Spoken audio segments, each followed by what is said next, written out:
Окей, господа, сегодня я всех вас приветствую, и у нас в гостях Майкл Холл, один из моих учителей по НЛП. Я его пригласил к нам сегодня на нашу тему. Юля. Borislav has just introduced you, Michael, to all our participants. Okay. We are happy to see you here today, and the group in the process of joining our conference.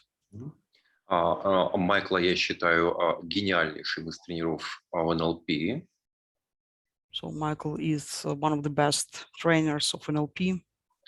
Я много видел его работу, видел его воочию, как он работает и что он делает. I've seen a lot of work of Michael. I saw how he was working. И на нашей конференции я решил попросить его раскрыть свою тему работы с его концепцией метатеории. So at our conference, I decided to ask Michael to open up more meta therapy conception. И я надеюсь, что Майкл Холл будет великолепным, потрясающим звеном в цепочке тренеров. And I hope that Michael Hall could be one of the trainers who can link all the conference chain. Которые действительно могут создать хорошую, мощную, сильную мотивацию для работы с людьми и помощи им. Can truly help people and motivate people and to find the ways how to help the people. Потому что ключевой целью конференции и ключевой целью выступления всех тренеров является мотивация и помощь в решении той ситуации, в которой находятся сейчас все украинцы. The key point of this conference is to find the way how to help people and to deal with the situation that we are now. Майкл, тебе я отдаю слово, и ты можешь начинать. So Michael, let's take the floor. We are ready. Okay. Well, thank you. Thank you for the opportunity. And I thought that the presentation today would focus on the meta nature of therapy. Спасибо за презентацию. Я надеюсь, что сегодняшняя презентация будет как раз фокусироваться на данном запросе. So in terms of therapy itself, I'll just do some basic introductions. And at a certain point, I'll stop and just see if there are questions or comments with regard to what we're doing. Относительно всей конференции я бы хотел остановиться на некоторых вопросах, которые будут обсуждаться. So when it comes to therapy, of course, that implies that a person has some kind of problem, that life is not going as that person really wants life to go. Когда дело доходит до терапии, оказывается, что у человека действительно есть какая-то проблема, и жизнь идет не так, как хотелось бы. We use the word therapy to imply that there's some wound or some hurt that the person is experiencing. Мы используем слово терапия, чтобы описать, что человек испытывает какую-то сложность, какую-то проблему. And if it implies a wound, then it implies, the word therapy, the healing of that wound. And that's what we do when we do therapy. Это вмещает в себя исследование и исцеление раны, травмы, которые имеет человек. What many people, I don't think, understand is that what is hurt is the mental map of the person who is experiencing the therapeutic pain. Could you repeat the last phrase, please? Because what many people don't understand is многие that люди не понимают, it's the mental map что метакарта, that has been hurt. которая подвергалась какому-то воздействию негативному. And I'll spend more time in just a moment making that distinction that what's really being hurt and violated is the mental map. И на это требуется какое-то время, чтобы понять и ясно осознать, что же было все-таки не так. That somehow the mental map is inadequate or it's wrong or somehow it just does not work to achieve the goals of the person. So you mean a meta map, right? Meta map or mental map? Mental map, yeah. So, иногда ментальная карта человека может быть, с ней что-то не так, либо с ней может быть все окей. And of course, the word therapy, healing, implies there's a solution, and that's the good news. И таким образом терапия, исцеление предлагает какое-то решение этого вопроса. So to make that distinction between the difficulties in the external world and the internal world. Давайте проведем какое-то различие между сложностями в внутреннем мире и во внешнем мире. So people come to a therapist and for therapy because there's a problem that needs to be solved. Люди приходят в терапию и к терапевту, потому что есть какая-то проблема, которую необходимо решить. But the problem we work with in therapy is an internal problem, not the external. Но проблема, с которой мы работаем, она не есть внешняя, она есть внутренняя. There's many other helping professions that can help with external problems. Существует масса других профессий, которые могут помогать с внешними проблемами. Education, training, coaching, consulting. Образование, тренинги, коучинг, консалтинг. But therapy does not really address those problems. Но терапия совсем к этим проблемам не относится. And so the last line on this PowerPoint, therapy is addressing the wound, the trauma, the hurt inside the person at a meta level. И последняя фраза на слайде – это то, что терапия, она относится к тому, что внутри. Это какая-то травма, какая-то боль, которая находится на мета-уровне. For me, this is really a critical distinction. When I began doing therapy back in the 1980s, I often got caught up in the content of the external difficulty. Для меня это было критическим и важным различием, когда я начал терапию в 80-х годах. And so I would hear the story that a person would be presenting and trying to help them solve that problem, which is an external problem. Я слушал историю, которую человек презентовал, и пытался помочь с проблемой, которая была внутри. And of course, to the extent that I got caught up in the content, I was ineffective. Я пытался понять контекст проблемы, с которой человек приходил. So here's the distinction. Therapy is an internal problem for the internal world. Терапия служит для решения внутренних проблем, внутреннего мира. So our next slide, this comes from Gregory Bateson, and I'll read it slowly. The dependency of psychotherapy upon the manipulation of frames follows from the fact that therapy is an attempt to change a patient's meta-communicative habits. Этот слайд Грегори Бейтсона, и фраза звучит следующим образом. Зависимость от психотерапии является манипуляцией рамками, которые являются следствием факта, что терапия пытается изменить метакоммуникативные привычки пациента. So the focus now is on the meta-communicative habits of the client.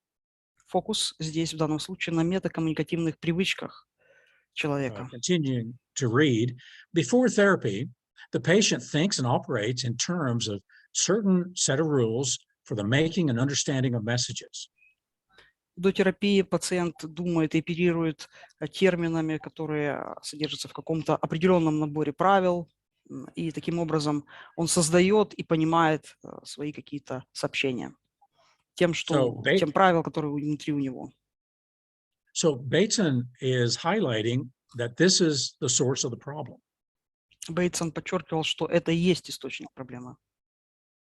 Continuing to read, in the process of therapy, there must have been communication at a level meta to these rules. В процессе терапии должна быть коммуникация на метауровне этих правил. So now we have two levels. One level, the rules, the mental model that a client has for understanding the world. Так, у нас два уровня. Первый уровень – это ментальный уровень, как человек воспринимает, клиент в данном случае воспринимает окружающий мир. And then above that level, there's another level the therapist operates from. А вот выше этого уровня находится уровень, с которым работает терапия. So that's what this line says. There must have been communication at a level meta to the rules. Это вот о чем с последней строчки, предпоследней строчке как раз и говорилось. Это метауровень. There must have been communication about a change in the rules.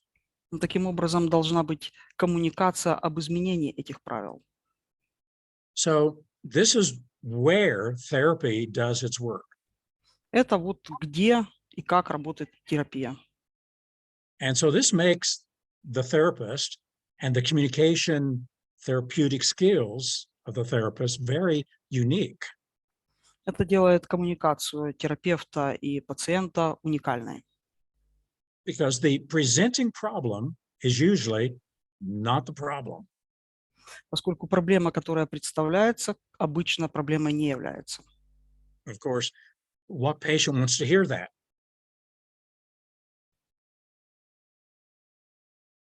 So could you repeat? Patient wants to hear that. Это вот то, что пациент слышит. Clients don't want to hear that the problem that they're presenting is not really the problem. Да, он слышит то, что он сказал, на самом деле проблемой не является. And why?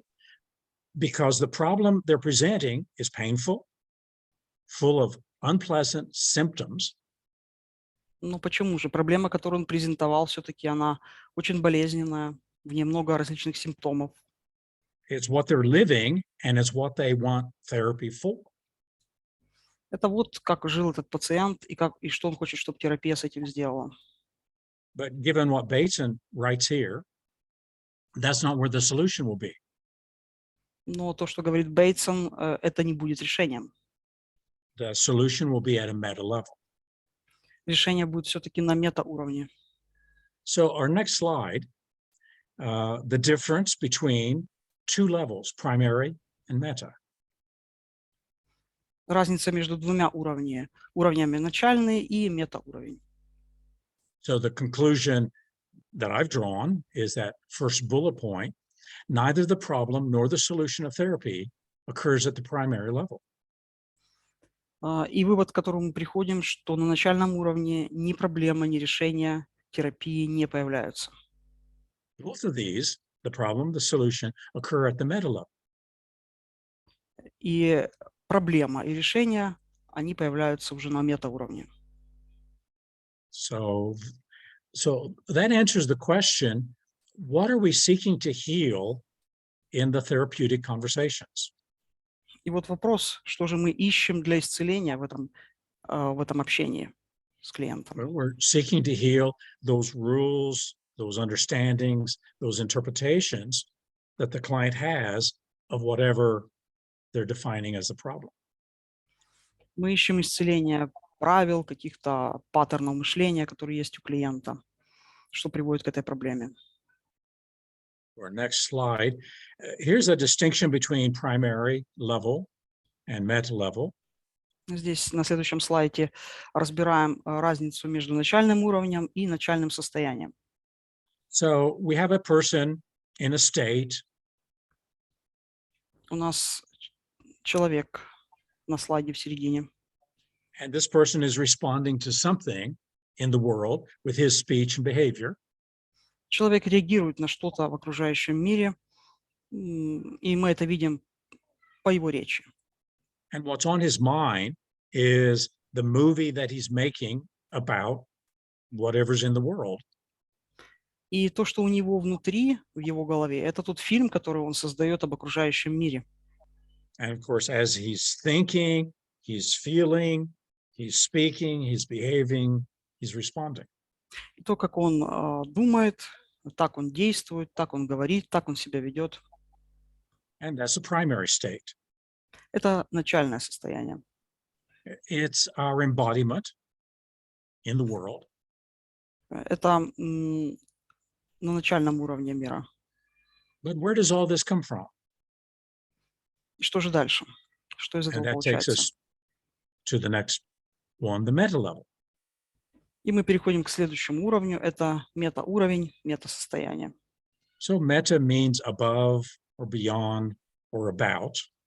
Мета означает выше, дальше, в основном выше. Выше, So our сверх. primary state is embedded inside of a secondary state. Наше начальное состояние описывается как второе состояние. So the next slide,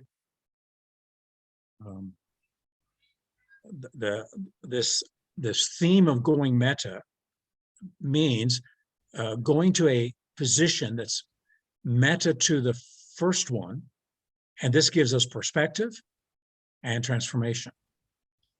На следующем слайде мы видим, что процесс движения к метасостоянию, метапозиции – это дальнейшая перспектива и дальнейшая трансформация.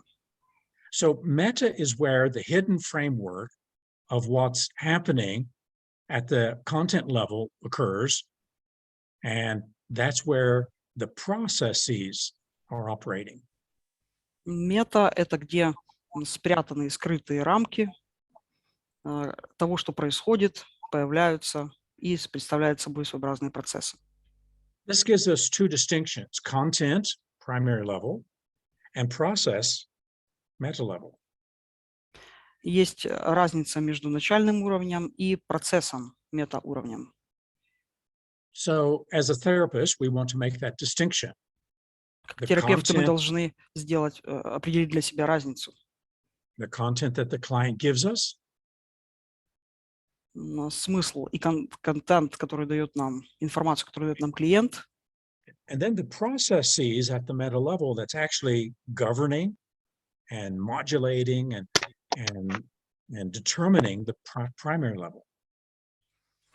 И процессы, которые происходят на метауровне, и которые соотносятся с уровнем начальным, уровнем контента, уровнем информации, которую имеет человек. So the next slide here identifies the mechanism that makes this possible. На следующем сайте мы разбираем механизм, как это происходит, как это And that делать возможным. mechanism is self-reflexive consciousness. Этот механизм называется саморефлективное осознание. So your mind, my consciousness is self-reflexive. Ваше мышление, мое мышление, оно саморефлективное. So it is as if we can step back in our minds and gain perspective and awareness. Если мы сделаем шаг назад в нашем мышлении, мы увидим перспективу и осознанность. So it's this self-reflexivity that creates the rules, the beliefs, the understandings, the decisions in the back of the mind.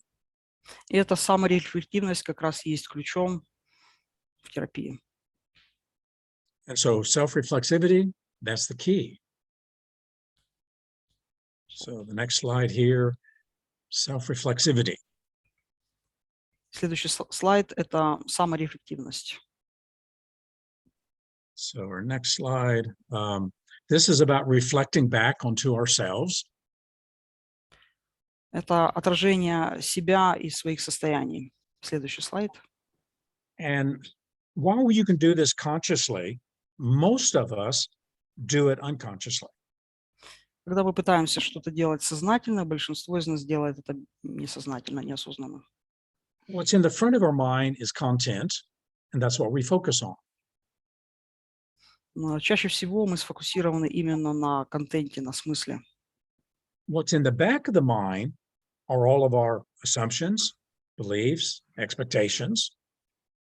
А то, что за нашими представлениями, за нашими убеждениями. And that's where we do our interpretation. И вот там мы как раз и делаем свою интерпретацию. We're interpreting whatever is in front from пытаемся what is in the back. Мы пытаемся интерпретировать то, что перед нами, базируясь на том, что позади нас. So that's why self-reflexivity is the key. Таким образом, саморефлективность – это ключ, And why the therapy conversation always leads back to what's in the back of the mind. Вот почему терапевтические беседы как раз-таки и соотносятся к тому, что мы имеем позади, то есть вне того, что мы видим, слышим, воспринимаем сейчас на метауровне. So by means of self-reflexivity, we do all kinds of things. Благодаря саморефлективности мы можем делать следующие вещи. And here's a list of the things you and I do in our minds. Это список того, что вы и я можем делать у себя в голове, в своем мышлении. So I start with a state, maybe state of learning. Я начну с состояния изучения. And then I bring other thoughts and feelings to my learning state. И потом я привношу какие-то новые вещи в процесс изучения. Let's say that to learning, that is discovering new things, Это означает изучать, значит обнаруживать что-то новое. I find that delightful, joyful. Это может быть веселым, забавным. So I bring joy to my learning, И я приношу радость в свое изучение, обучение. and I layer thoughts and feelings onto thoughts and feelings to create a complex state. И чтобы создать комплексное состояние, я накладываю мысли на ощущения. In this case, it would be joyful learning. И это будет как раз-таки довольно хорошее, радостное it's- обучение. It's not just learning, Это не только изучение. it's joyful learning. Это интересное изучение, радостное. So number 2 bullet point here, by this process, we create a frame of reference. И второй пункт. Благодаря этому процессу мы создаем рамку референции. So now my reference for learning is delight and joy. Сейчас моя референция изучения – это радость и веселье. So I've just classified learning as a member of the class of joy. Я сейчас классифицирую изучение как класс радости. I've classified an experience inside of a concept. Я классифицирую и ощущаю это внутри концепции. Now I'm building up a reference system for how to understand learning. И сейчас я создаю референтную систему о том, как понимать изучение. As I'm doing this, I'm responding to my first response. И делая это, я реагирую на свой первый запрос. And I'm creating an internal map of the world. Это внутренняя карта мира. So a lot of things are happening when you bring a thought or feeling to a previous thought or feeling. Многое происходит, когда мы то, что увидели, услышали, соотносим с тем, что у нас было уже внутри. And we've been doing this all of our lives. И мы делаем это всю свою жизнь. And so have our clients. И это же делают наши клиенты. And now most of this meta information И большинство этой метаинформации, is unconscious. она бессознательная. So in therapy, our first task is making it conscious. В терапии первая задача – это сделать это осознанным, сознательным. Helping a client to understand how are they interpreting things. Подвести клиента к пониманию, как это интерпретировать. Because if they're interpreting things in such a way that they're creating pain, Поскольку если интерпретация такого вызывает боль, distress, стресс, problems, проблемы, frustration, разочарование, feeling stuck, состояние, как будто feeling ты застрял, inadequate, feeling hopeless, безнадежность, неадекватность. it's all a function of their interpretation. Это функция, то, как функционирует наша интерпретация. Our next slide. Once again, self-reflexivity is a response to a response. Саморефлексия – это ответ на ответ, реакция на So реакцию. in the diagram, I have concept as the meta state and some explanation or some representation as the primary state. На этом слайде концепция это как метасостояние и репрезентация как изначальное состояние.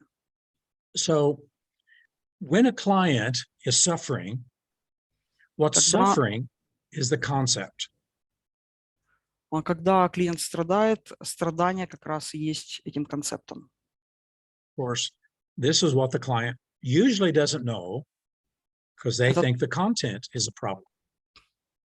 Да, и иногда клиенты об этом даже не подозревают. So next slide. This higher level state is qualifying the primary state.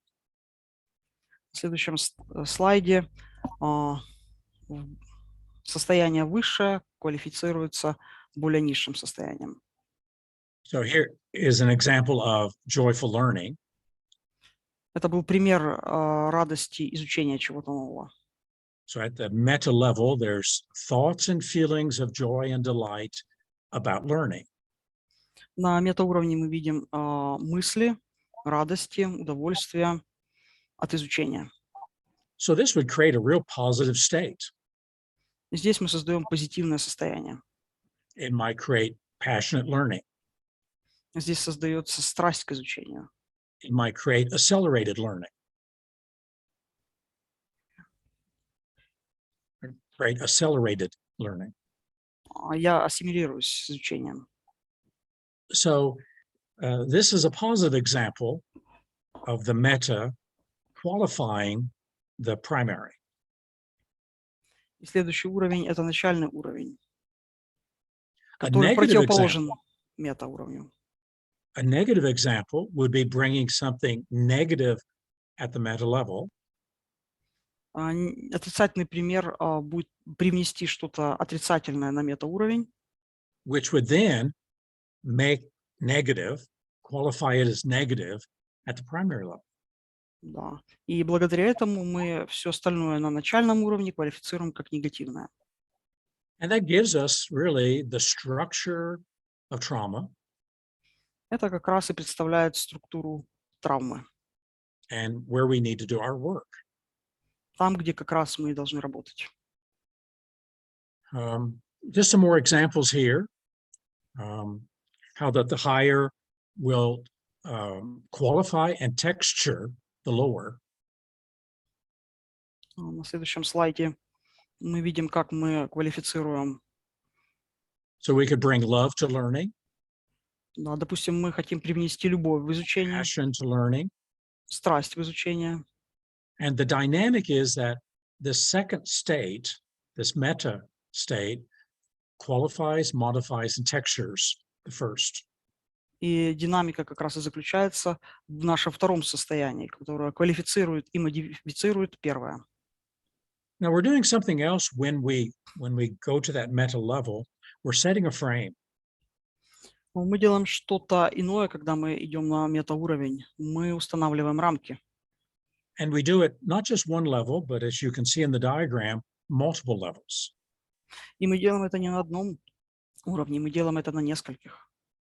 And this creates the metaverse, И это создает метасостояние.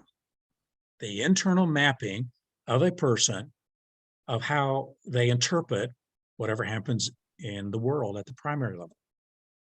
Это внутренняя карта человека, восприятие того, что происходит на изначальном первом уровне, и то, как человек воспринимает окружающий мир. So it's framing all the way up. И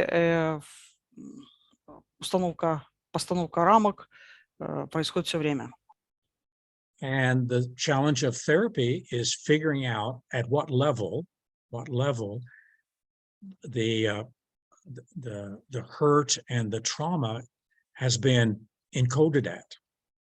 И задачей или вызовом в терапии как раз и является определить, на каком же уровне была закодирована травма, установлена травма.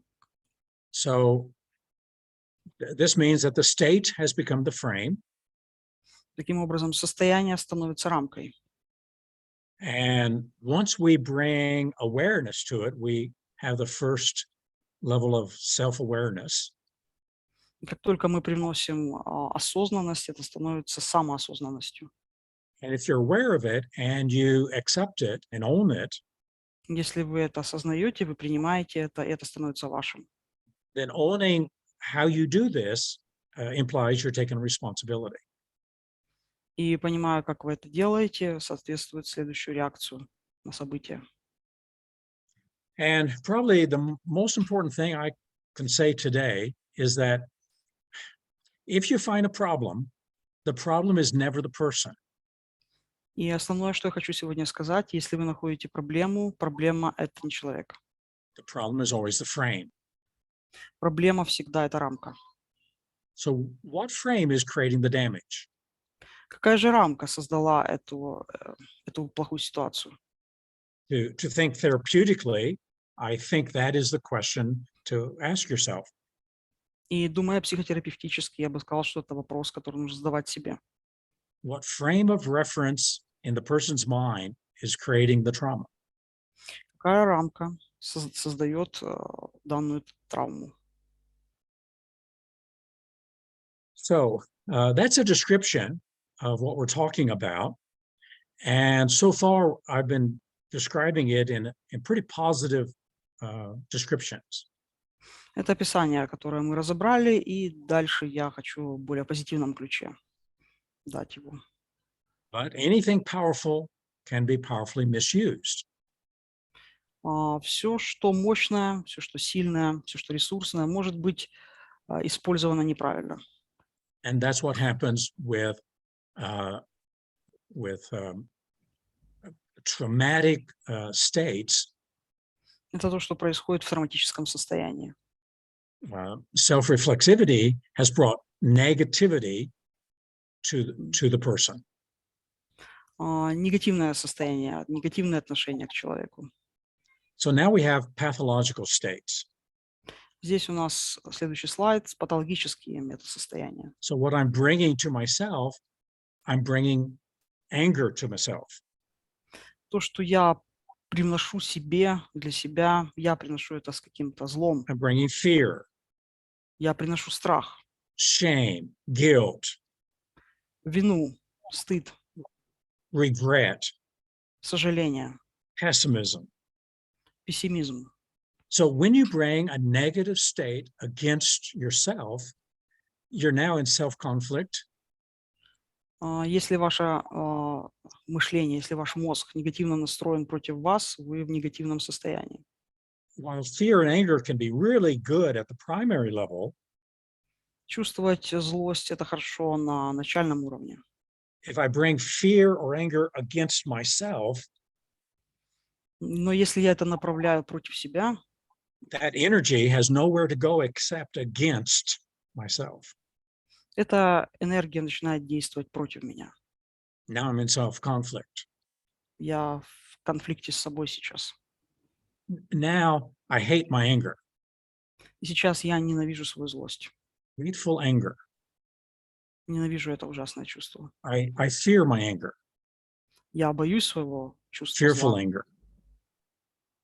Это страшное чувство. Shameful anger. Out of control anger. Я хотел бы знать, как бы мне контролировать эту злость. Disrespectful anger. Я не уважаю злость. Now the problem is not at the primary state, it's at the meta level, Сейчас and the проблема, energy has nowhere to go except against myself. сейчас эта проблема не на начальном уровне, это проблема на метауровне. И все направлено сейчас против меня. So this is negative metastating. И вот слайд с негативным метаструктурой, метасостоянием. So the principle is when you bring a negative emotional state against yourself, against your states, you turn your energy against you. И принцип идеи заключается в том, что когда вы приносите какое-то негативное состояние, эмоциональное состояние против себя, ваше состояние, ваша энергия начинает работать против вас. So this is the structure of all pathological states. Это вот структура данного состояния. So some bullet points there: fear, about fear. Страх о страхе That would be paranoia. – это будет паранойя. And could you fear your paranoia? И если у вас паранойя, That would send us up another level. это будет на другом уровне. Pity, about pity. Сожаление о сожалении. Now we have self-pity. Если у вас самосожаление, Could you pity that? вы можете жалеть себя, Could you fear that? вы можете бояться этого чувства, Could you shame yourself about that? вы даже можете стыдить себя за это чувство. Then there's guilt about guilt, anger about anger. Да. Это также вина относительно вины, злость относительно злости. So this is the structure of all pathological states. Это структура патологического состояния. And the structure that most therapy clients find themselves in. Это структура, которую большинство клиентов терапии все-таки не приходят. They're in self-conflict, Это and самоконфликт. usually they don't even understand because it's unconscious. Они даже не понимают, что у них конфликт с собой, потому что это не на сознательном уровне. How the traumatization process is working. И как работает процесс травмы, Or their role in it. или как он развивается. So the problem is structural. Проблема является структурной. And that's probably the key thing in the field of NLP, that NLP has really contributed. Это ключевые пункты НЛП, поскольку НЛП очень много принесло в терапию. Every experience has a structure. И could you repeat, please, last? Every experience has a structure. Каждый опыт имеет структуру, And trauma has a structure. и травма имеет свою структуру. And we've just covered it. И мы это обнаружили. It is the structure of negative framing. Это структура негативной рамки. So that the interpretations I make, the meanings I make, Это те интерпретации, которые я создаю, те значения, смыслы, которые я привношу. that's what creates a problem. Это все создает проблему. Now, it could show up as a limited or erroneous belief. Это также могут быть ограниченные убеждения, It could show up as a limited or erroneous decision, ограниченные решения, a limited or erroneous identity, лимитированная, ограниченная идентификация or any other meta-level structure. или другие структуры метауровня. So let me stop here and see if everybody is with me, and if there are questions or comments about this, if this needs more explanation.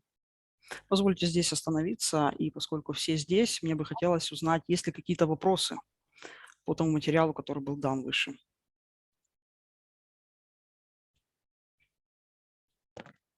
Здравствуйте. Я хотела спросить, имеется в виду глубинные и поверхностные структуры? So, hello, I'd like to ask, is it inner or external structures? What does it mean? Say that again. Is it strong structures? So it is like inner or external structures. Well, Something that internal. on the source, yeah, or internal, yeah. Does this mean Yeah, what you said? yeah, everything, all of this is internal. It's how I interpret whatever happens. Все внутреннее – это то, как я интерпретирую, так это происходит. The key is not that something bad happens. Ключ не в том, что происходит что-то плохое. Bad things happen to everybody. Это происходит с каждым. Some people cope well with it. Некоторые Some люди с people этим don't. могут с этим совладать, некоторые не могут. If you don't cope well with it, what's going on? Если вы не можете хорошо с этим совладать, что же Maybe I происходит just don't know дальше? how to cope and I need some education. Если я не могу, мне нужна какой-то результат другой. Or maybe the way I'm interpreting it is creating trauma inside myself. Или же способ, вернее, то, как я интерпретирую события, они как раз и вызывают эту травму, создают травму внутри меня. Usually with trauma, we think of big things. We think of um, robbery, molestation, rape. Когда травма, мы можем думать о чем угодно. Это может быть ограбление, какие-то еще ужасные события. We think of war. Мы думаем о войне. We think of losing a job, losing finances, Мы думаем о том, что потеряем работу, потеряем деньги, losing a loved one. потеряем любимого, любимую. We think of a health crisis, Мы думаем о том, что что-то будет natural со здоровьем, disaster, какие-то tornado, катастрофы, торнадо. hurricane. But the fact is, people can be traumatized by the smallest of things. Факт в том, что люди могут быть травмированы даже самым каким-то маленьким событием, маленьким фактом. Criticism. Например, критика. Someone criticizes, and the way I interpret it, I traumatize myself. Когда меня критикуют, это тот способ, каким я это интерпретирую, это создает травму внутри меня.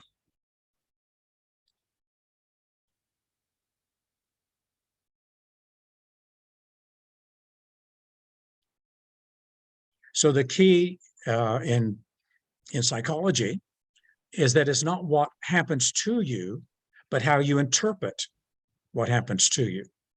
И ключом в психологии является это не то, что с вами происходит, а то, как вы это интерпретируете. So as therapists, that's what we focus on.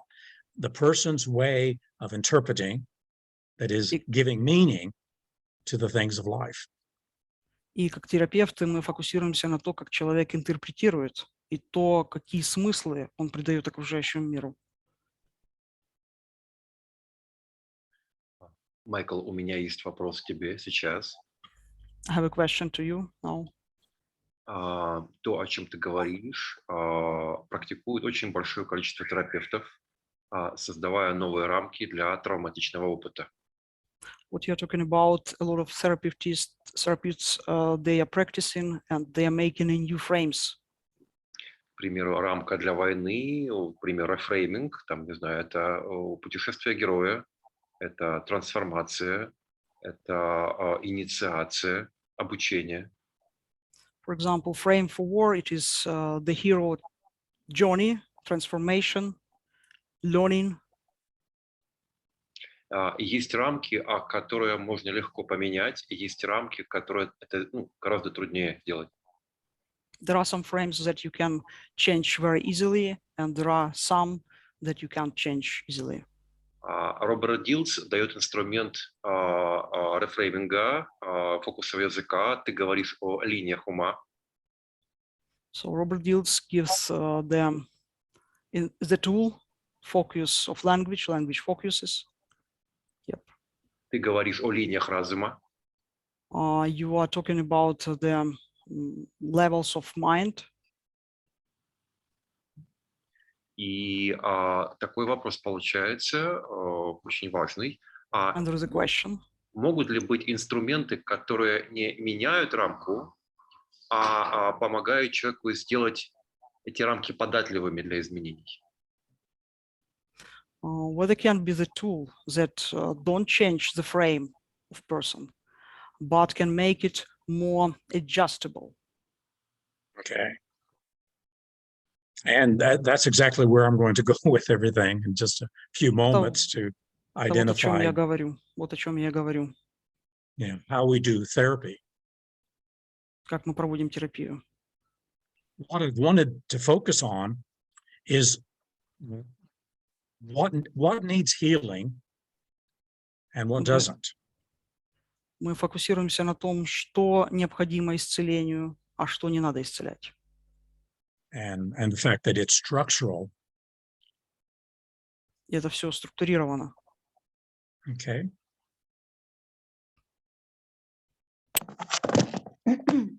Извините, пожалуйста, можно мне еще уточнить по поводу рамок?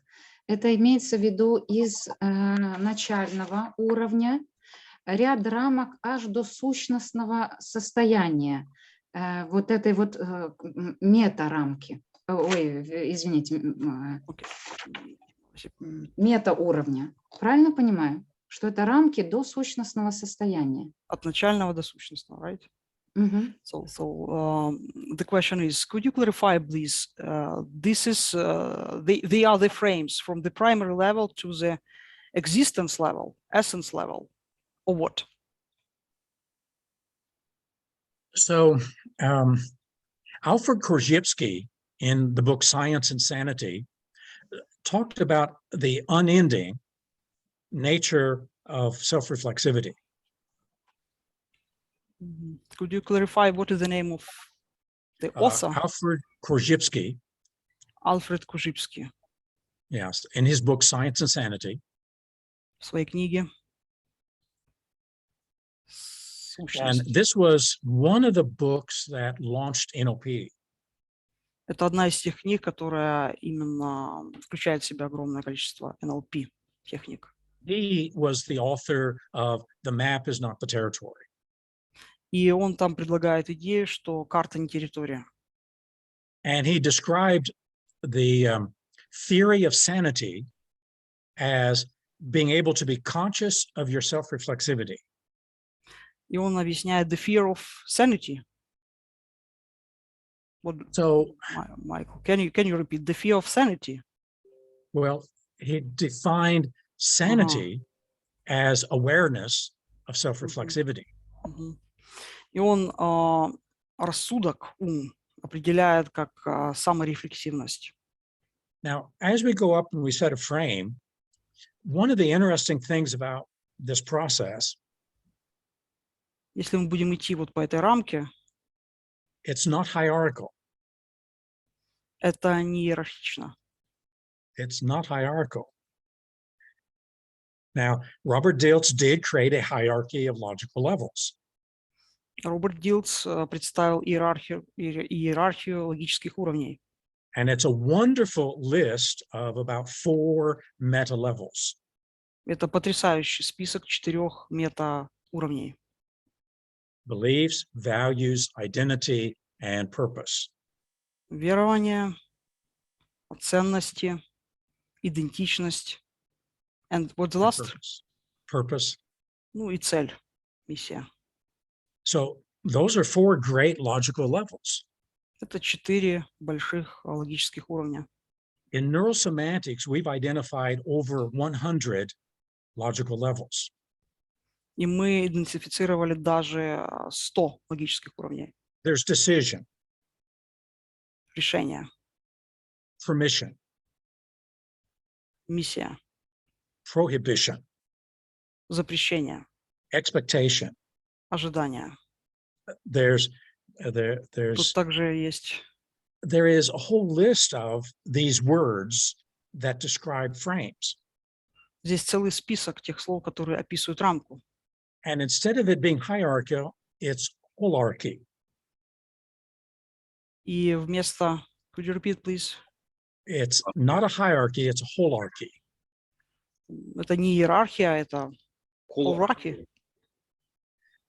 Holarchy means a part is inside of a whole, Это часть внутри целого. and the whole comprises all the parts. И целое содержит все части. What this means is that, take joyful learning. Это означает иметь удовольствие к изучению. Is that a belief? Do you believe you can joyfully learn? Вы верите, что вы можете получить удовольствие от изучения чего-то. No, it's a belief. Это Is it a верование, value? это ценность. Do you value learning because it's joyful?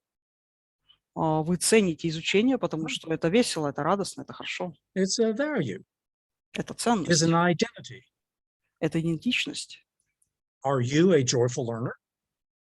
Или же вы тот, кто изучает что-либо с радостью. No, it's an identity. Это Is идентичность. it a decision? Или же это Have you решение? decided to be a joyful learner? Возможно, вы решили быть тем, кто с радостью изучает что-то новое. Is it an expectation, Или же это ожидание? a purpose, Или же, возможно, это a цель? memory, Или это память? an imagination? Или это воображение? At the same time, В то at же the самое same время time, this one frame is a belief, a value, an identity. и в то же самое время в этой рамке есть верование, идентичность, A decision, a memory, решение, imagination. память, воображение. At the same time, it's all of those. В одно и то же время это все есть. It's so the mind is so much more dynamic Наше мышление такое динамичное, than a linear hierarchy. что оно может быть иерархичным. So when someone tells me their meta state, Кто-то сказал мне, что метасостояние, I hate my anger. например, я ненавижу свой, I know all kinds свою of things злость. about that person. Я знаю все об этом человеке. I can infer that they're implying certain beliefs, values, identities, etc. Я могу about сказать, themselves. я могу сказать, что это все включает верование, убеждения, ценности об этом человеке. Все это включает.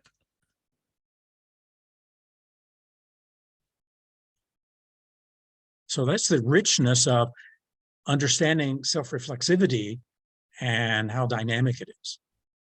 Это вот как раз-таки вся полнота понимания саморефлекторности и динамичности этого процесса.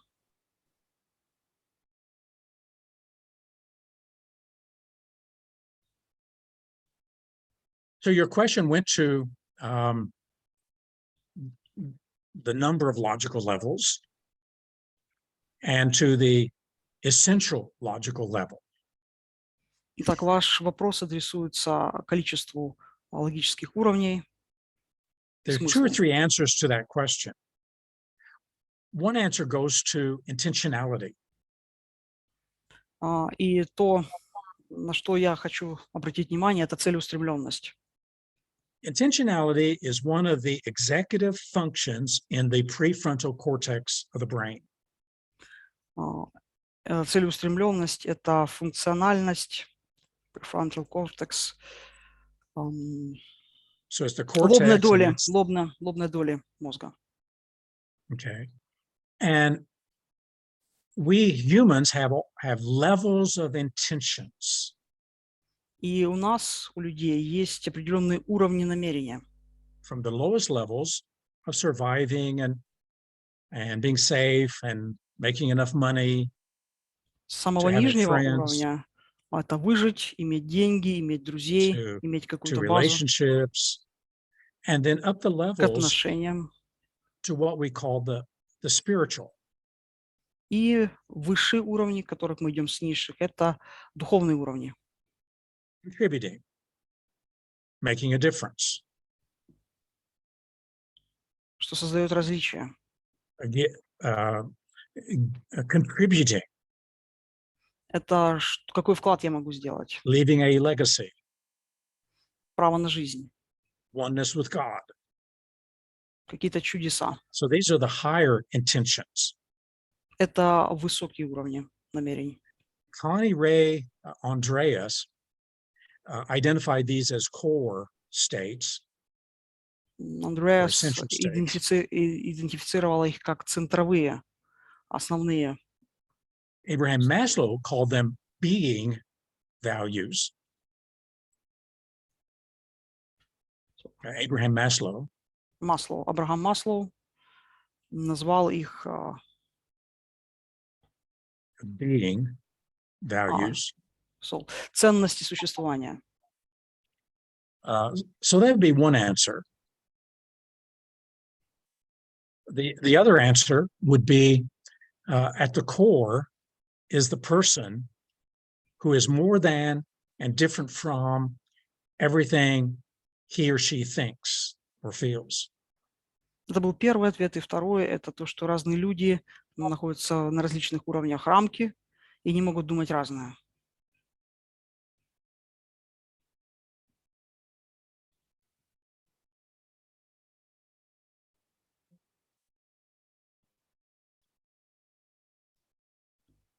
So if the problem is structural, then the key to therapy is the meanings that we make. Если проблема структурирована, ключом к терапии будет это смыслы, которые мы имеем.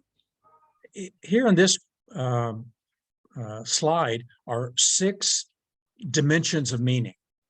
Здесь слайд из 6 значений смыслов.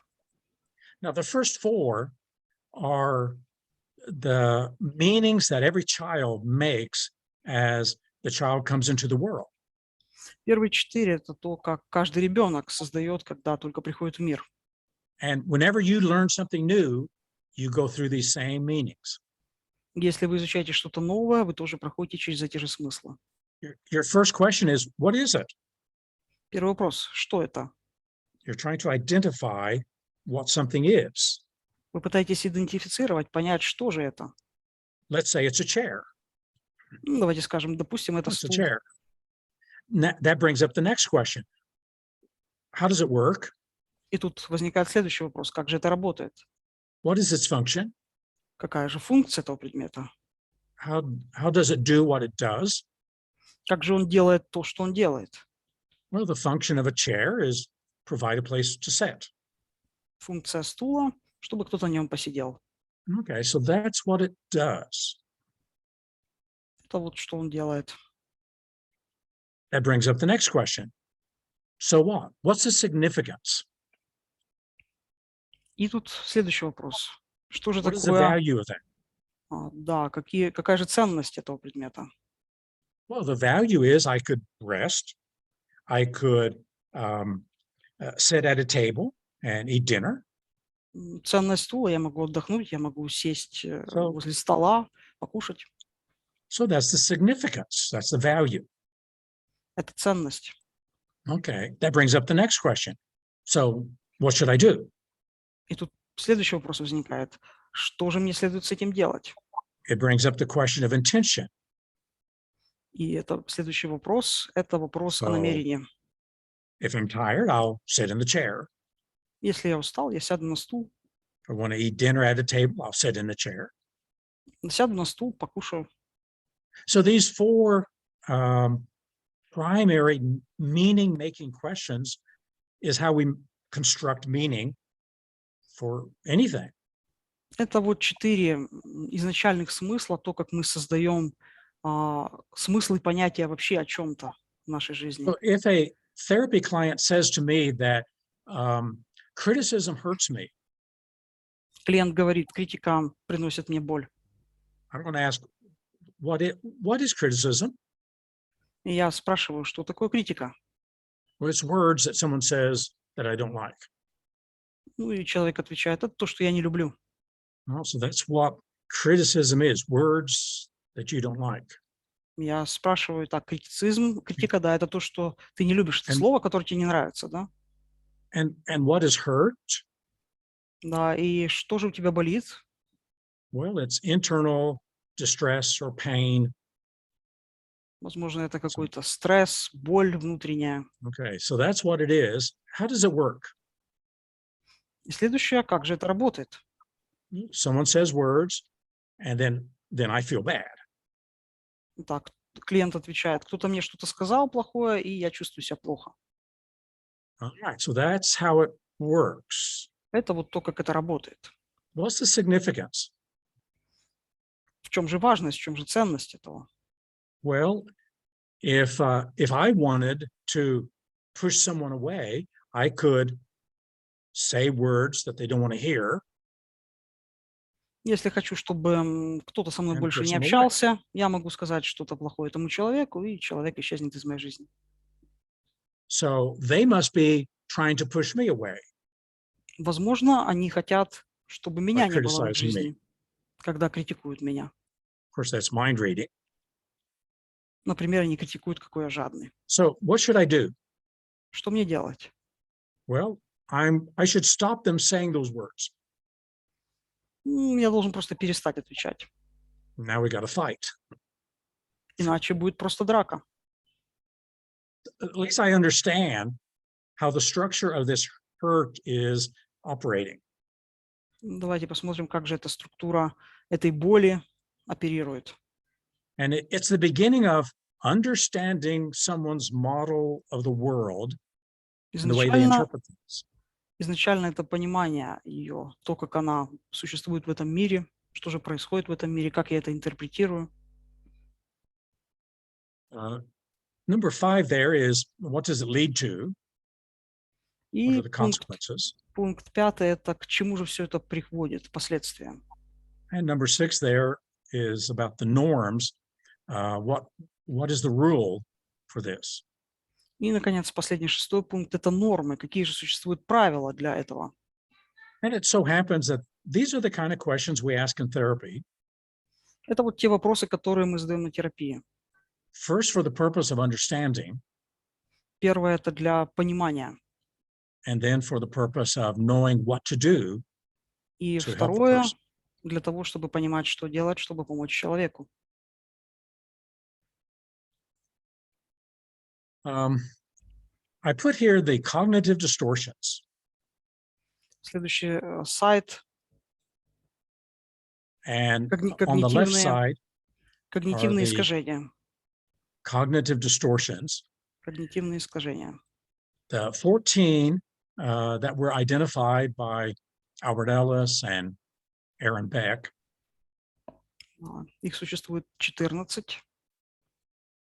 And these are essentially childish ways of thinking. Ну, в основном это детский способ мышления. Thinking patterns that we all went through in our cognitive development. Это те паттерны и те мышления, через которые мы проходили, когда проходило самостановление человека. And they're thinking patterns we tend to revert to when in stress. И паттерны мышления мы можем иногда перекручивать, когда мы находимся в состоянии стресса. You'll notice that many of these are meta-model violations. Вы можете заметить, что многие из них это метамодельные.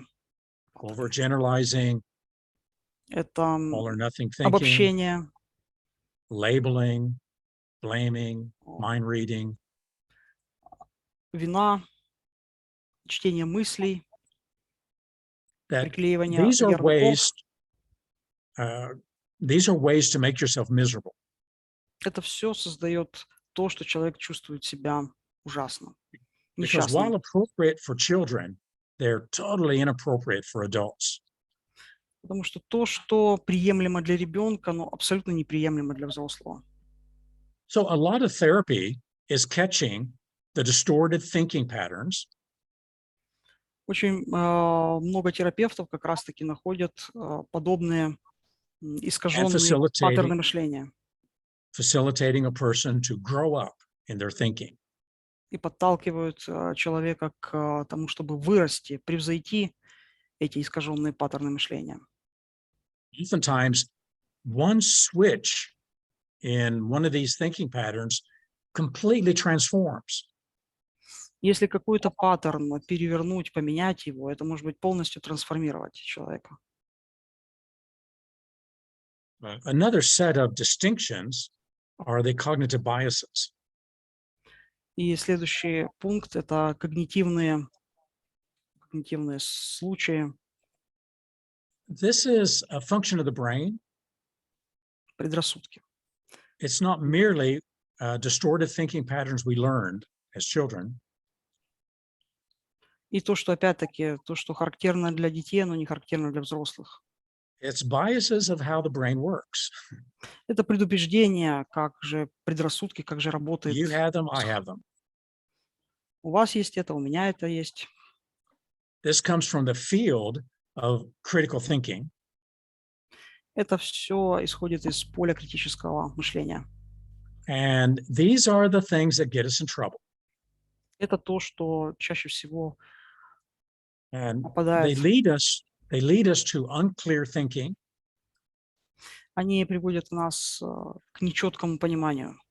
they lead us to uncritical thinking, Они ведут нас к некритическому пониманию, некритичному пониманию. and they're the great source of how things go wrong in our mental world. Это очень большой источник того, как мы воспринимаем неправильно, как неправильно начинает работать наш ментальный мир. And I've got 3 slides on this. Here's another Yeah. slide. У меня есть 3 Another слайда, посвященные этому. Just lots of cognitive biases. Это когнитивные ошибки, много когнитивных ошибок.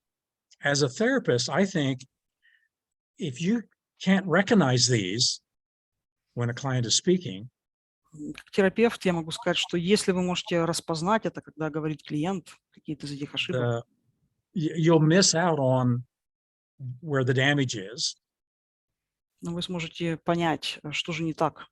and the client might just hypnotize you into this distortion. В то же время клиент может как бы слегка гипнотизировать вас и затянуть вас в эти состояния. So if meaning is the key, Если And смысл – это meaning- ключ, and the problem is how we're making meaning, и проблема то, как же мы создаем эти смыслы, then here's some basic principles.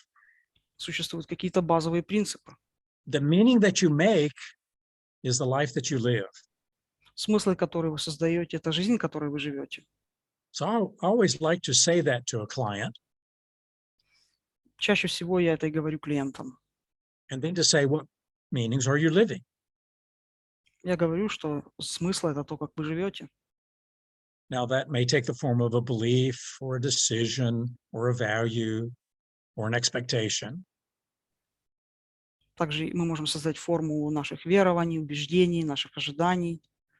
But whatever interpretations they give to anything, that's то, what it is какие- to them. И то, какие интерпретации мы даем любому событию и всему, то, как мы живем. The second one is the construction of meaning determines the quality of your life. И следующий постулат – это конструкция смысла, то, как мы конструируем смысл, определяет качество нашей жизни. So this brings up the ecology of meaning. Это так называемая экология смысла. So in NLP, we talk about the ecology check. В НЛП мы говорим об экологичной проверке. Let's Проверке check экологичности. the ecology of this interpretation. Давайте проверим экологию данной интерпретации. Does this meaning work for you? Этот смысл работает для вас? Does it enhance your life? Он как-то превозносит вашу жизнь, делает ее Does it лучше? empower you as a person? Он делает вас сильнее как человека? Is it your highest spiritual pathway? Это ваш высокий духовный путь? And so by checking the quality of the meaning, Таким образом, проверяя качество смысла, we can then enable a person to move to choice point. таким образом мы позволяем человеку подойти к пункту, где он может сделать выбор, к моменту What выбора. meaning would you like to give to this? Какой бы смысл вы бы хотели дать этому? Because it's a person's choice. It's up to them. Это выбор человека. Это все зависит только от человека. And this leads us to the subject of changing beliefs, И это нас подводит к тому моменту, когда мы должны changing поменять убеждения, decisions, changing решения, identity, изменить changing идентичность, expectations, ожидания, changing изменить, memories, изменить память, воспоминания, changing imaginations. изменить наше воображение, представление. That when we change the internal map, it changes everything else. Если мы меняем внутреннюю карту, меняется все остальное. So let me once again stop and see if everybody's with me and questions or comments about it. Давайте остановимся, и если все понятно с этим, возможно, есть какие-то еще вопросы.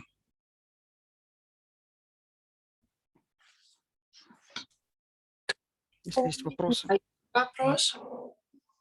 Добрый день, Майкл. Hello, Майкл. Подскажите, пожалуйста, вы вот несколько раз произнесли «поменять воображение». Что имеется в виду?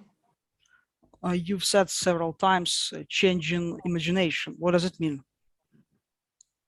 Well, great question. Отличный вопрос. I've just finished a book on predictive thinking. Я как раз закончил книгу «Предсказательное мышление». Because our brains is an anticipatory machine.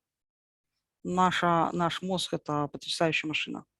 We anticipate Мы как-то взаимодействуем what's going to с happen кем-то, tomorrow, с тем, что произойдет завтра, next week, на next следующей year, неделе, в следующем 10 году. years.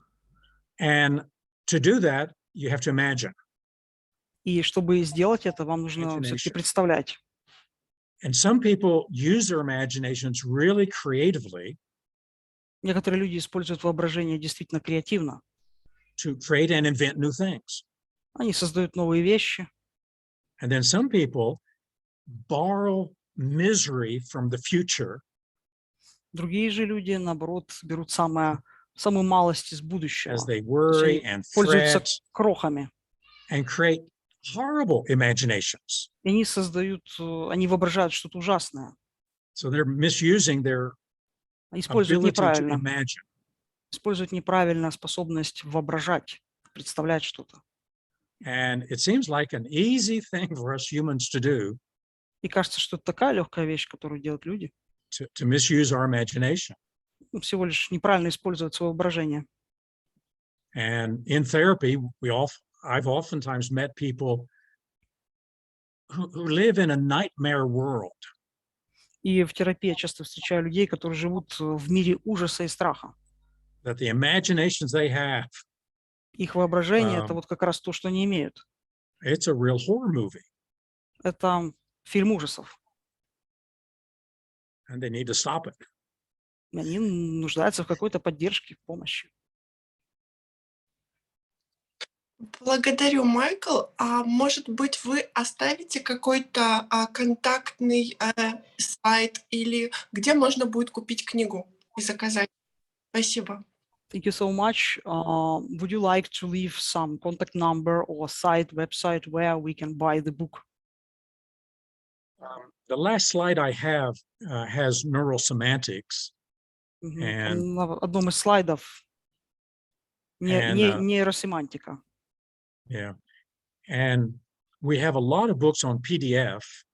Много в PDF книг. And the book Predictive Thinking will be up on the site in about 3 weeks.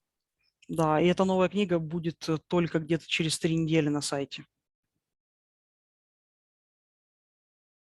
Thanks a lot. Okay.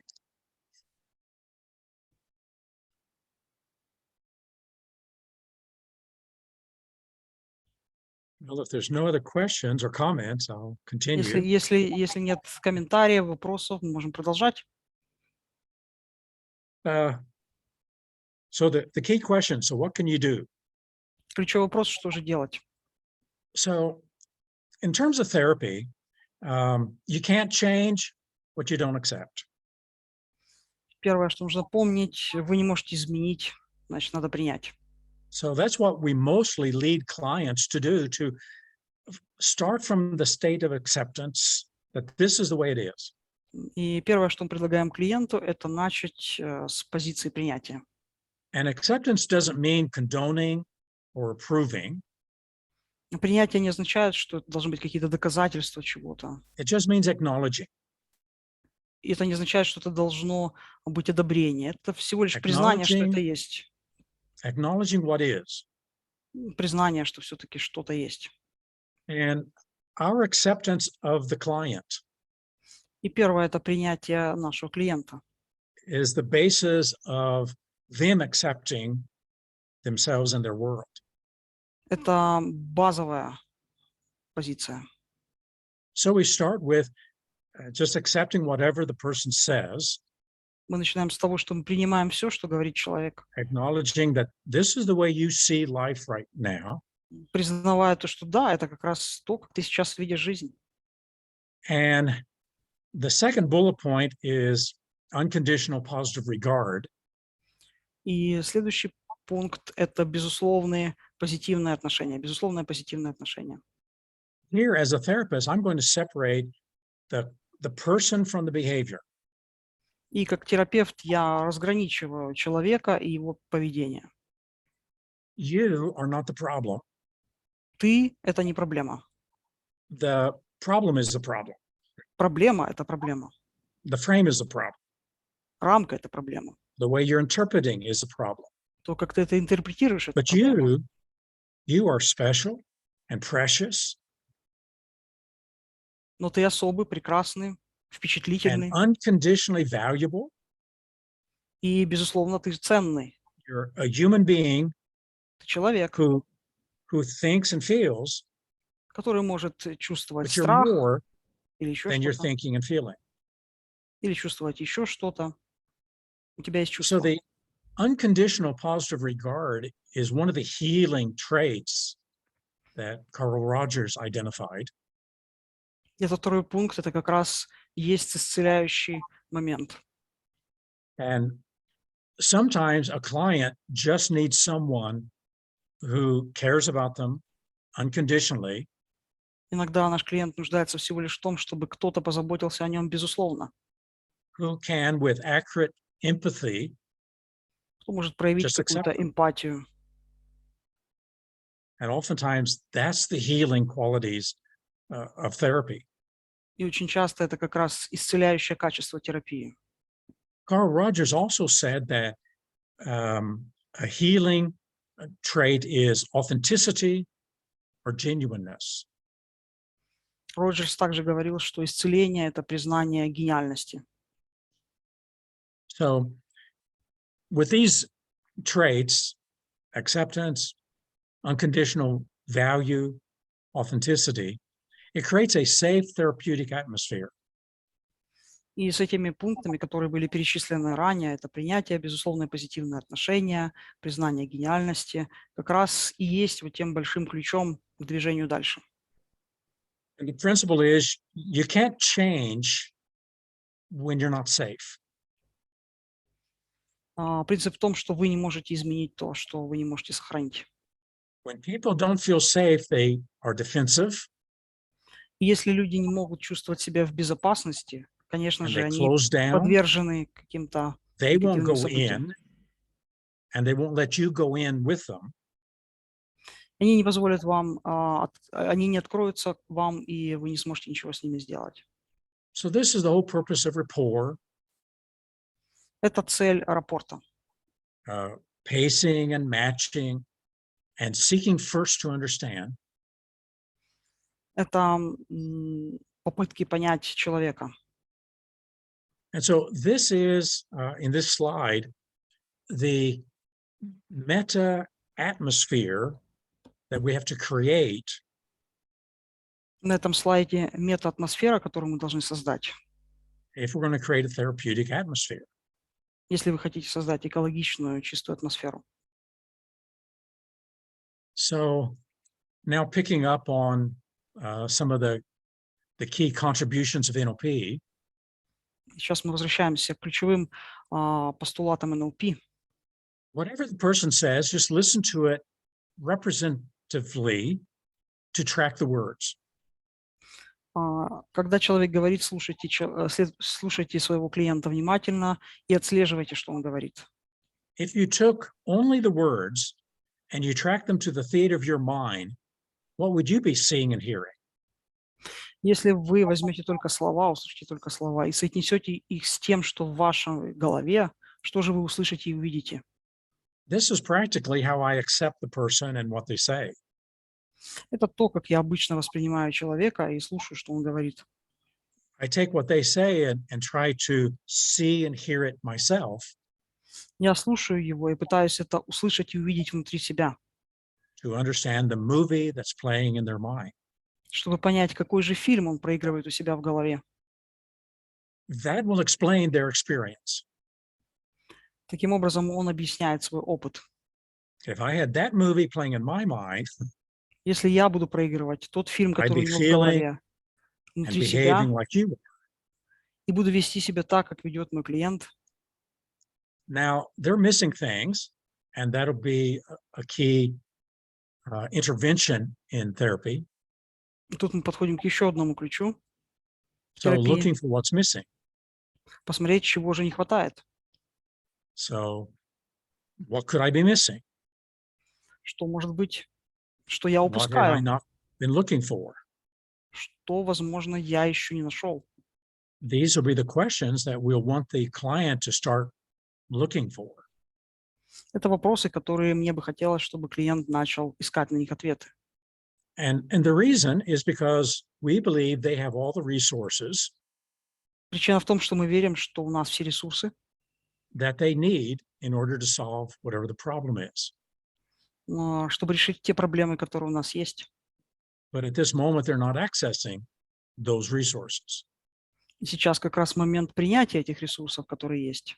Our job is to facilitate that accessing. И моя работа как раз-таки произвести это. Ask penetrating questions to expand thinking. Задавайте всевозможные вопросы для того, чтобы расширить мышление. And of course, this is where the meta model becomes such a critical tool. Используйте метамодель для критического мышления.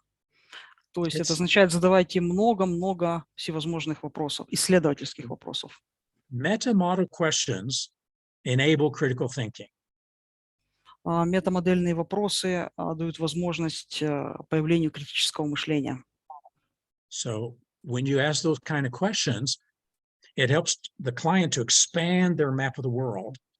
Когда вы задаете такого рода вопросы, это дает возможность клиенту расширить свою карту мира And to start representing and framing things that they have not. и увидеть рамки или репрезентации, которых, возможно, раньше не было. Asking questions to catch the cognitive distortions and biases and fallacies. Задавайте вопросы для того, чтобы выявить когнитивные ошибки. So a great question, what are you assuming and not questioning? Отличный вопрос. На что я полагаюсь, если я не буду задавать вопросы? And that gets us to the meta levels. What are you assuming? What's in the back of the mind? И это мета-вопрос. Что же находится где-то в глубине? And some other questions there. Could I be confirming an understanding or belief? Следующий вопрос. Могут ли быть поняты мои убеждения? Могу ли я подтвердить или понять свои убеждения? One of the problems in a therapeutic situation Одна из проблем в терапии is the person has a belief and it's self-fulfilling. Ну, It's человек- self-organizing. у человека есть, допустим, убеждения самоорганизации. It is self-validating. Это самоорганизация. And when it's self-validating, it's a closed system. Если это так, то тогда система, собственно, закрывается на этом, замыкается. And so shifting the person out of that closed system Нужно переместить внимание человека к этой By even закрытой asking- системе, задавая вопросы, asking if they've done the confirmation bias. задавая вопросы, таким образом выявляя, есть ли у него когнитивные ошибки. In doing that and in doing any of the meta model questions, И делая это, мы подходим к другим метавопросам. or any of the meta level questions, На метауровне, на you're вопросах stepping метауровня. back, Вы как бы делаете шаг назад, вы как бы you're отступаете, inviting them to step back, and that's going to open up opportunities to reevaluate.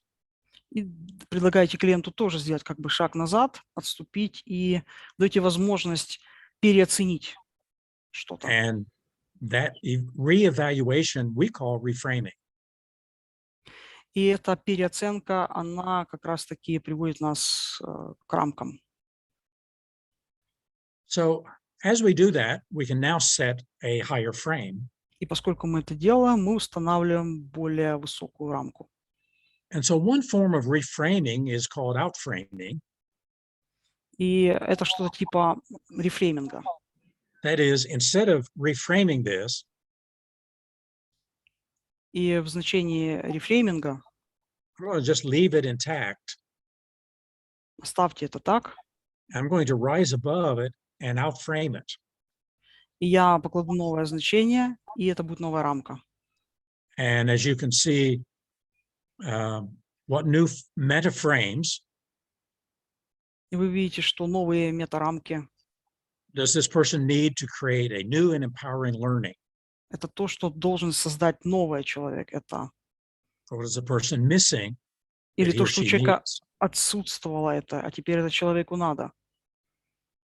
And this is where some real powerful transformational change can occur. Это вот где как раз-таки появляется эта реальная, сильная трансформация. In setting a higher frame, Установки as высоких рамок. and as Bateson said, the higher frame governs and modulates the lower frames. И мы видим, что высокая рамка, она, конечно же, базируется на предыдущих рамках. You never know at which step back the magic will occur. Вы никогда не знаете, в какой момент может появиться волшебство. So here's one of the things I do frequently with clients. То, что я делаю очень часто с клиентами, I ask them to step back. мы как бы отступаем назад, Whatever they делаем шаг. give me, I hold that and step back from that. Они отступают вместе со мной, And whatever they give me, I step back and I hold that and step back again. если надо, мы делаем шаг еще назад, еще назад. And I'll do that again and again and again Я and делаю again. это много-много-много раз. What is happening as they're stepping back is they're constantly gaining a different perspective. Что же происходит, когда, делая шаг назад, мы видим новую перспективу? And it can go two ways. Здесь может быть два пути. One way is it's going to get worse and worse and worse and worse. Первое, все может становиться хуже, хуже и хуже. When that happens, it's a threshold pattern. Could you repeat the last one? It's a threshold pattern. А если это происходит, это старый паттерн. We're pushing the unpleasantness to the new threshold, Мы кладем то, что нам не нравится, and then to even worse threshold, и это and становится worse, хуже, и хуже, и and хуже, и worse, and хуже. worse, until it gets so bad that Это не станет очень ужасным. it either pops, it breaks, it blows up, Это может быть ухудшаться, ухудшаться, и ухудшаться. and that's a threshold. Это все вот тот When you blow a называемый. balloon up and the balloon gets bigger and bigger, it'll Это reach худшее может threshold, становиться хуже, and хуже, pop. хуже. Это ужасно. and it can't exist anymore. Это больше не может существовать That's так. a threshold pattern. Это паттерн трэша. And we've got a number of threshold patterns in NLP. Этот паттерн в НЛП, Where we push something to the extreme and it pops. когда мы обращаемся к этому паттерну, пограничному паттерну, The other way it would go in a more positive way. мы можем идти в более позитивном. So each путем. frame becomes more positive, Эта рамка empowering, становится более позитивной, enhancing, более обогащенной, larger perspective, с большой перспективой, more resources. больше ресурсов в ней. And so by stepping back, И whether делая you как бы take it шаг in the назад, negative way or the positive way, и как it's бы a- делаешь шаг назад, it's- идти в одну сторону или в другую, в негативную или позитивную. each are change mechanisms. Все это изменяется именно внутри нас. And so the power of stepping back. A lady in Chicago who did dance therapy, Леди из Чикаго, которая проводила терапию, her name was Gina Demos. Джина Димос. She did it kinesthetically. Она делала это кинестетически. She'd have a client who was depressed, У нее был клиент, который был в депрессии. and she would say, stand up and dance the dance of depression. Она попросила его: встань, пожалуйста, и танцуй, танцуй, вытанцовывай So свою they would депрессию. dance depression. Да, танцуй, танцуй свою депрессию. She would then have them come over where she was standing, and she would go to where they were, Она стояла, потом она подошла там, где он стоял, and she would dance the dance of depression, mimicking what they had just done. и она вместе с ним вытанцовывала эту She депрессию. would come back. Потом она вернулась. She would then say, what do you think about the dance I just did? И спросила: что ты думаешь о том, что делала я? So here's a physical kinesthetic step back. Она физически, кинестетически сделала шаг назад. Maybe they would say, it's shameful. Возможно, он скажет, что это ужасно, стыдно. Okay, go dance shameful dance. Shameful depression. Окей. Если так, то давай тогда вытанцовывать депрессию, которая вызывает стыд. They would come back and she said, okay, let me see if I can do what you just did. And so she would dance shameful depression. И потом она сделала шаг назад и сказала: позволь мне тоже потанцевать. И тоже вытанцовывала депрессию, которая была со стыдом. She would come back and again ask, Она вернулась потом и задала опять вопрос: what do you think or feel about that? что ты чувствуешь об этом? And so each time she would do this, she would get another word. Каждый раз, когда она это делала, она использовала какое-то новое слово. And eventually she would get words like, it's ridiculous. И в результате они пришли к тому, что это все очень глупо, It's silly. бессмысленно. Это глупо. It's funny. Это смешно. She said, and she wrote in an article, Она сказала, написала в статье, that almost always after 5 or 6 step backs, практически каждый раз, когда делаешь таких 5-6 шагов назад, the pattern would break.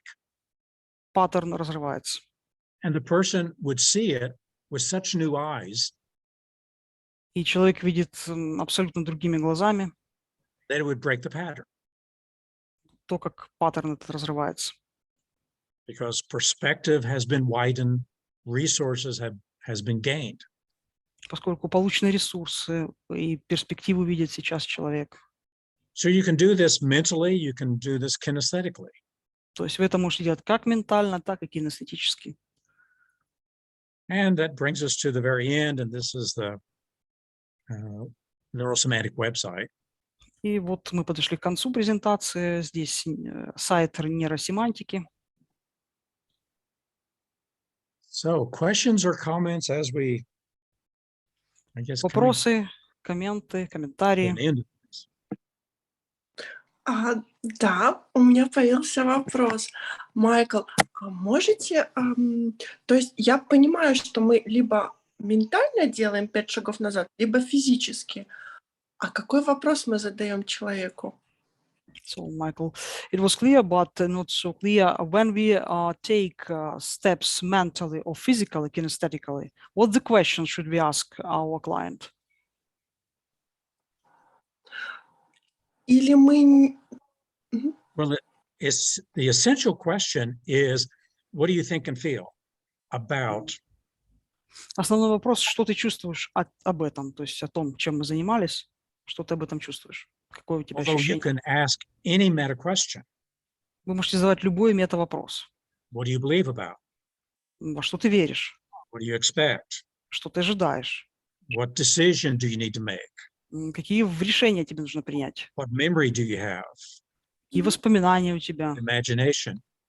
что ты представляешь, воображаешь. So every one of those will give you a different tinge of a frame. Каждый раз будет какая-то разнообразная рамка. And what you're working with is your self-reflexive consciousness. И то, с чем вы работаете, это саморефлективная осознанность. Благодарю за ответ. Thank you so Правильно, much. правильно ли я поняла, что это не работа с линией времени, Am I correct that it is not a work with the timeline? а это работа именно с телом, как ДПДГ переводится ЕМДР. Не знаю. А So, Да, правильно ли я поняла, что это работа с телом? am I right that it is the work with the body? Kinesthetic work. Разбиваем паттерн. So when we break the pattern. Is it true? Say the question again. I'm not quite understanding. Is it true that when we, когда мы делаем шаги назад, разбиваем паттерн, да, это работа с телом, right? Правильно? Да. Да. So when we take back steps, it is the work with the body kinesthetically, and we break the pattern kinesthetically. Is it right? Is it true? Right. Right. Yeah, you're doing a state interrupt or a pattern interrupt. Вы So that разрываете whatever- состояние или паттерн. So whatever the pathological structure was, it's being interrupted. Да, если патологическая структура есть, она будет разорвана, прервана. And sometimes that's all you have to do. Это единственное иногда, что можно сделать и что вы должны делать. Спасибо большое. Thank you so much.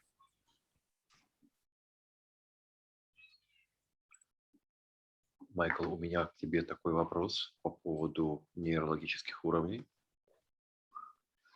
So I have a question about neurological levels.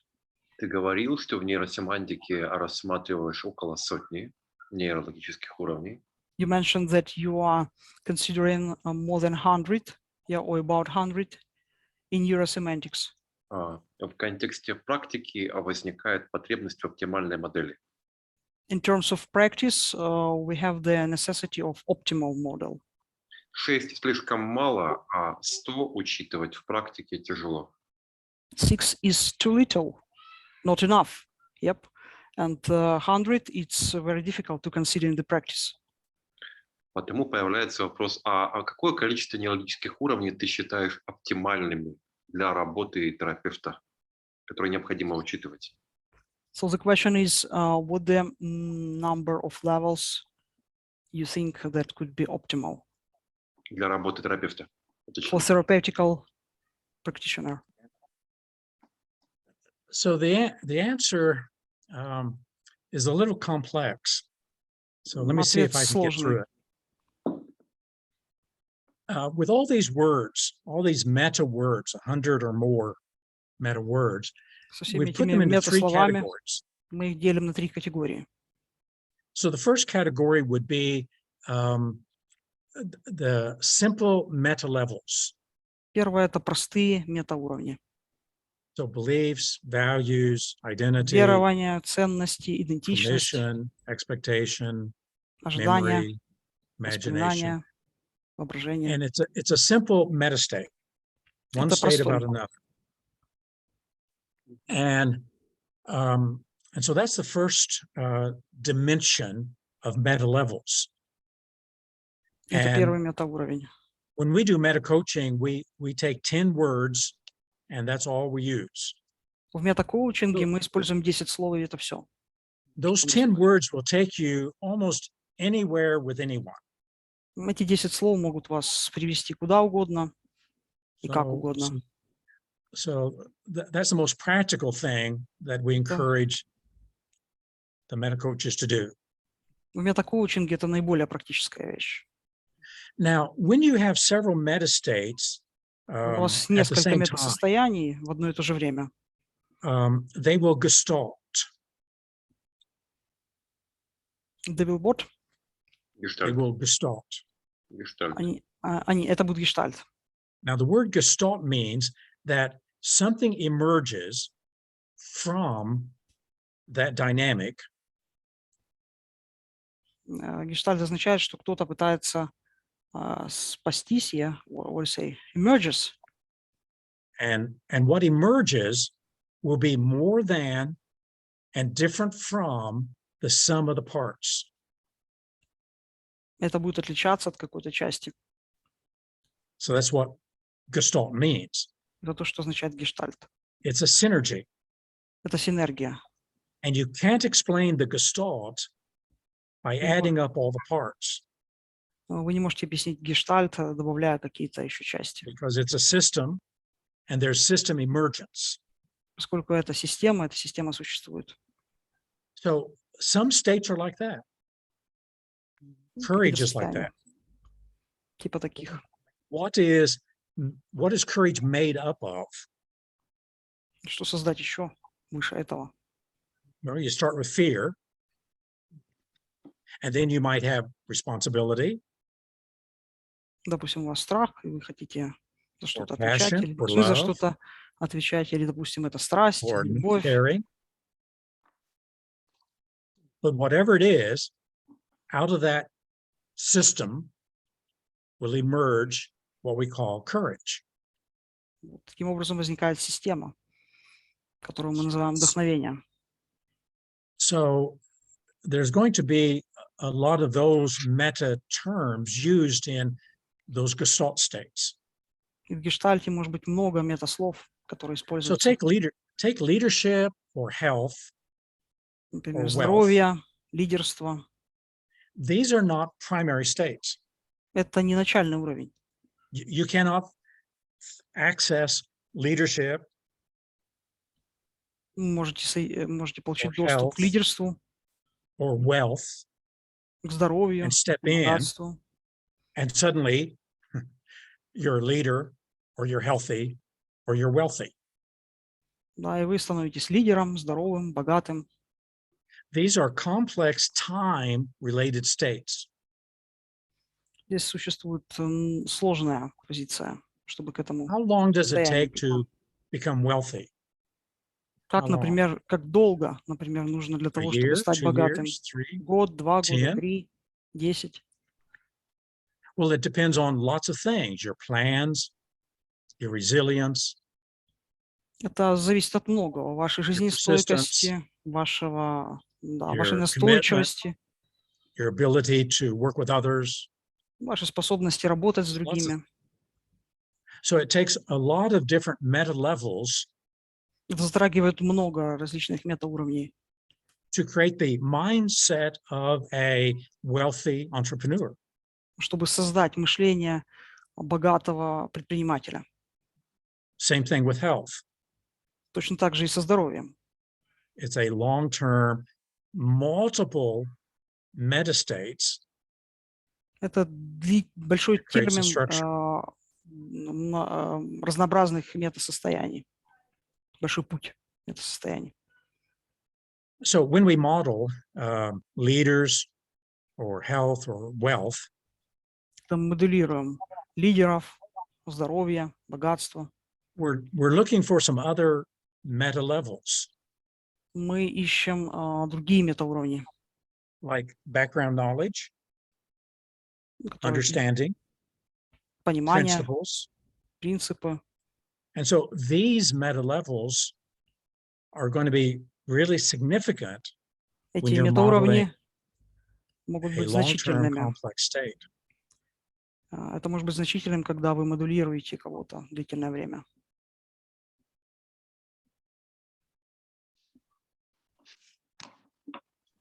Майкл, то, что ты говоришь, очень интересно, но тем не менее,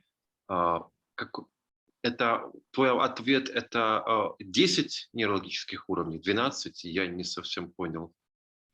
So what you are saying is very interesting, but it's not still clear. Your answer is there are 10 meta levels. Am I right? Которые практичны. Which are really practical and can be used В терапевтической работе. Well, in therapeutical practitioner work. Сколько ты используешь регулярно? Давай так. How many levels do you use regularly? it all depends. Смотря от чего это зависит. It just all depends. The 10 questions will get you most places with most people. 10 вопросов могут быть такими центровыми, они могут помочь вам получить то, что вы хотите. But узнать. if you're modeling, there's many other ones that you're going to have. Но если вы занимаетесь моделированием, может быть намного больше разного, разнообразного. I wrote a book 4 years ago, How to Think as a Modeler. Несколько лет назад я написал, как моделировать. And that's where I included a lot of those other meta levels. И там я включил много других метауровней.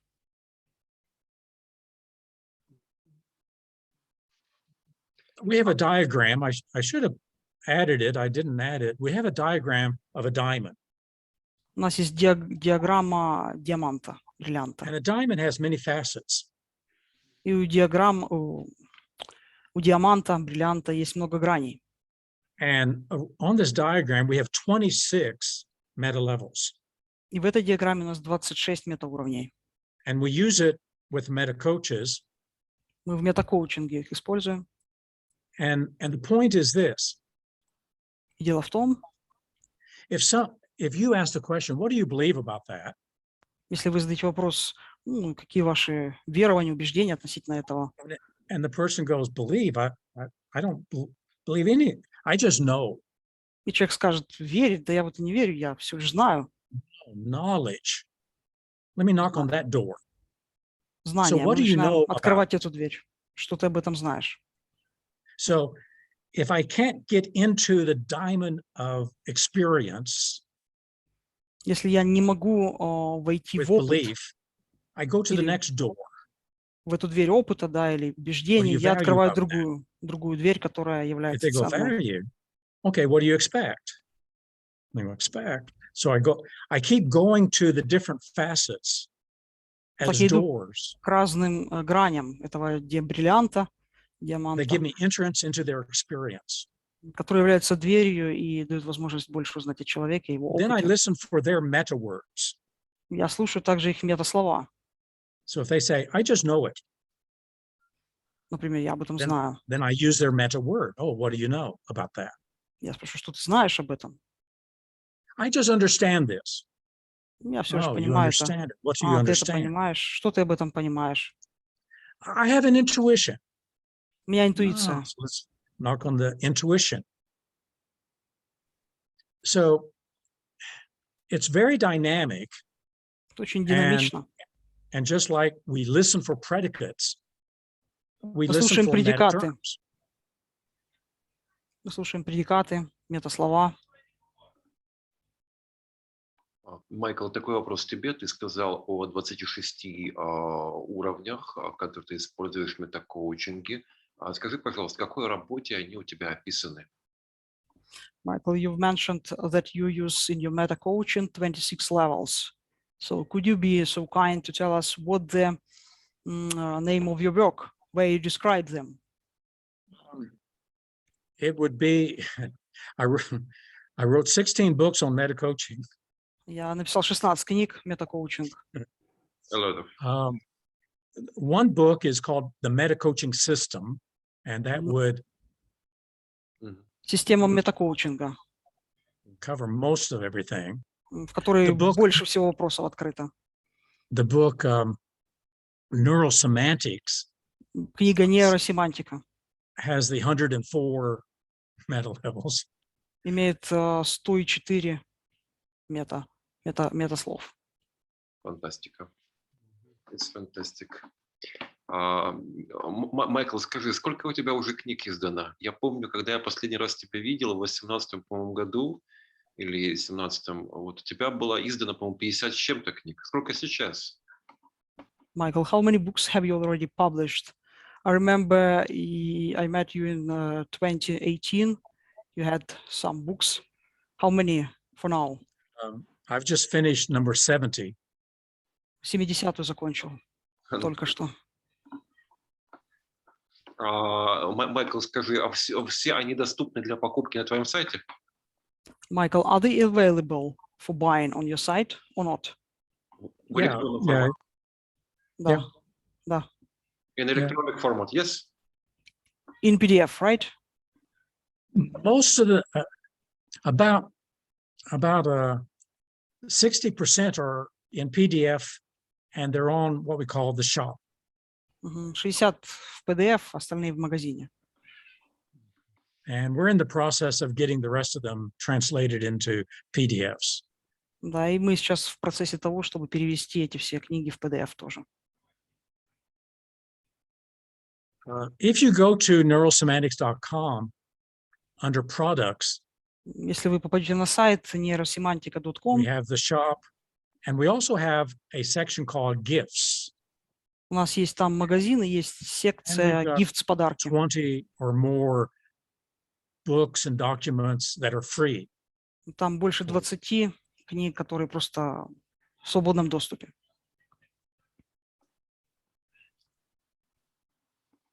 Господа участники, какие вопросы к Майклу задавайте. Вот пока есть еще время. Не упускайте возможности.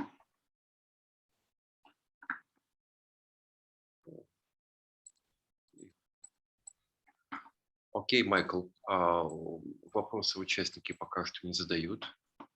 So there are no questions. No questions were asked for today. Я, как всегда, глубоко восхищен уровнем твоей дискретности. I'm very appreciated your level of discreetness Вот, и глубины проработки материала.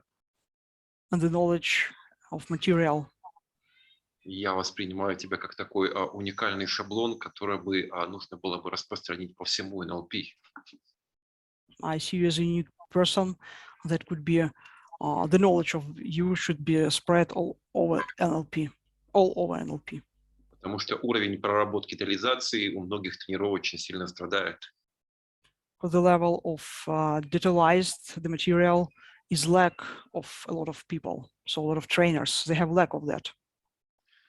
Из-за этого многие люди упускают большие возможности своей практики.